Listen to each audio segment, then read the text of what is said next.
In this video, we're going to take a look at the Season 1 meta report. The data is in, so we can look at pick rates, ban rates, and win rates. Some of it is a little bit surprising, so let's jump right in here with the top 10. Number 1 position is Storm with a 56% win rate, followed by Rocket Raccoon, another maybe surprising one at 54% win rate. Mr. Fantastic is another one I'll call out here at 51%, and Captain America at 51% win rate in Season 1 so far. These are a few of the surprising ones that I'll call out. The other ones are fairly standard. I think maybe Penny Parker might be a bit surprising to some people. But it's pretty cool to see that someone like Storm, let's say, who was barely ever picked last season, is actually sitting at number 1 right now. Not only has the highest win rate, but also the highest ban rate, which we'll take a look at a little bit later. But it's pretty interesting that she got a few buffs, so her projectile speed has been increased, her damage is a little bit better now. Captain America also got a few minor tweaks. He has a little bit more health, his shield feels better to use now, you can pull it up a bit quicker. And then also they have a team up with Thor who powers up Storm. Now because Storm herself is better, that team up becomes more valuable. He also powers up Cap, who himself got tweaked a little bit, he got a slight buff. And so it's a bit of a rising tide floats all boats kind of situation where, you know, you make a couple of adjustments here, a couple of adjustments there, and then everyone suddenly becomes better. So that's really cool to see. Rocket Raccoon is in a similar spot here. He got very minor tweaks. His healing went up from 60 to 70 per tick, basically per second. And then he got a few sort of benefits with his team up ability with Punisher and Bucky. The cooldown was reduced from 45 seconds down to 40. These aren't like insane buffs or anything, but it just helps again overall. And then when you team them up together, it becomes way more potent, way more powerful. Now we could take a look at the flip side here as well. You've got these nice buffs, these surprising heroes who are kind of reigning supreme here on the leaderboard. Obviously, we're taking a look at all ranks here. We'll take a look at Diamond Plus later on. Let's take a look at the ones who have the worst win rates here. So we can take a look at the bottom 3. We have Hawkeye, who was nerfed pretty heavily, I think. Then we have Jeff, and we still have Black Widow in the last spot. The reason I'm highlighting these ones is to point out that if these characters are your mains, you are likely to lose, statistically speaking. In fact, whenever I see someone pick Jeff on my team, this is my actual reaction. No, God, please, no! That being said, if you love these characters and this is the only way you have fun, please feel free to continue playing them. Just be aware that your teammates might really be very apprehensive about the fact that you just insta-lock Jeff the Shark or Black Widow, and don't expect them to be the kindest of souls to you when you start the game and insta-lock them. That being said, let's get into ban rates now. This is obviously not too surprising considering the win rates. Storm is the most banned character in the game at 46% ban rate, so she's banned almost half the time basically, similar with Hulk.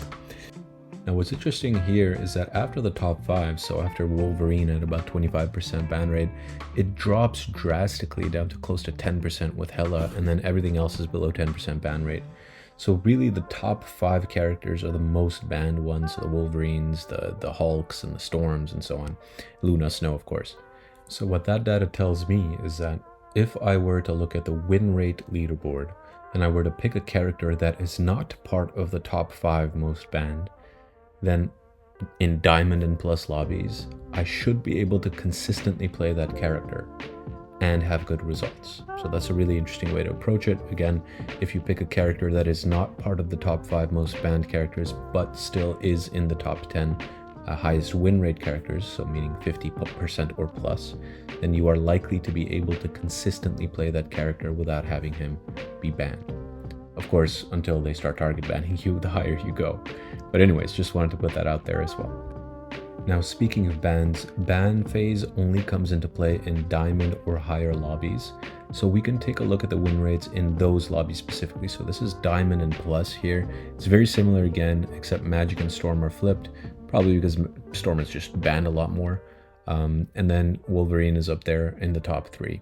So very similar again. One thing that might be surprising here is that Iron Fist in the top 10. So that's pretty cool to see as well. Again, he becomes more viable probably as some other heroes who would have otherwise denied him are banned more consistently in higher ranks. So just wanted to put that out there as well. Okay, now that being said, let's move on to team comps. There's been a lot of discussion about what's meta. Is 222 really the best comp? Can you have 3 supports? So on and so forth. The numbers are in. They don't lie. 222 is by far the best team composition in the game right now with a 52.7% win rate, followed by 1 Vanguard, 3 Duelist, and 2 Strategist comp with a 50% win rate, and then it drops down from there. So nothing other than 222 or 132 is really viable. I really love the creativity, guys and gals. I appreciate it with this 3 support meta thing going on out there in the ether, but the numbers are right there. If you pick anything other than 222 or 132, you are statistically unlikely to win. Or let me put it this way, you are statistically more likely to lose. It's as simple as that. Again, that's what the data shows right now. In future seasons, that may change as different heroes in different roles actually get buffed or nerfed, so on and so forth. It may become more viable in the future, for example, to have a 3 Vanguard, 3 Strategist comp. Right now, it's one of the worst win rates in the game, so don't do it. It doesn't work in this game. Maybe it worked in Overwatch, but it doesn't work in Marvel Rivals. But that being said, currently, again, 222, meaning 2 Vanguard, 2 Duelist, 2 Strategy, or 132, meaning 1 Vanguard, 3 Duelist, and 2 Strategist, are the most successful team compositions in the game currently, 222 having an edge, of course, over 132. Everything else is below a 50% win rate, which again means that you are statistically more likely to lose if you pick those team compositions. That includes team compositions, any team composition in fact, with 3 strategists. Okay, I just want to end that discussion there. The data's right there. You can check it out yourselves, by the way. Everything I've shown so far is just public information. You can go on rivalsmeta.com and take a look at it all yourselves. You could pick the rank pool, so the elo that you want to look at specifically if you want to isolate platinum players, for example, or you want to isolate Grandmaster Plus players, so on and so forth. So you can do all of that yourselves.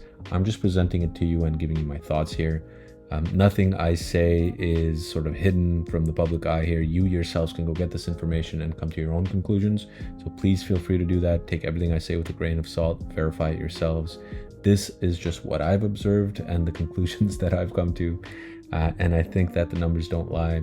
I think that you are statistically unlikely to win a game if you repeatedly pick Jeff the Landshark. I think that you are statistically unlikely to win a game if you keep insisting on a 1, 2, 3 type of composition. So meaning 1 Vanguard, 2 Duelists, and 3 Strategists.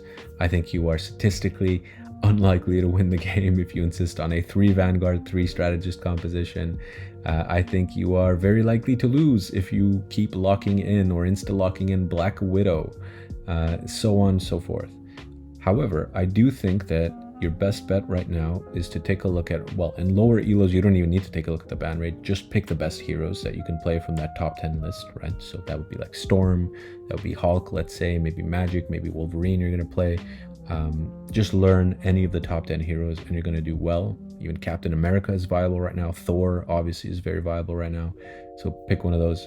And then as you move up in elo, just take a look at which characters are banned. So the top 5 ban rate characters, and then the ones that are the most successful. Pick one that does not fall in that, center of the Venn diagram there, and you'll escape the bans, be able to play them consistently and achieve better results. Okay, so that was a lot of yapping. That's it for this video. If you want to see me playing this game live, you can catch me on my Twitch channel, twitch.tv/horgorg, and I will see you in the next one. Thank you.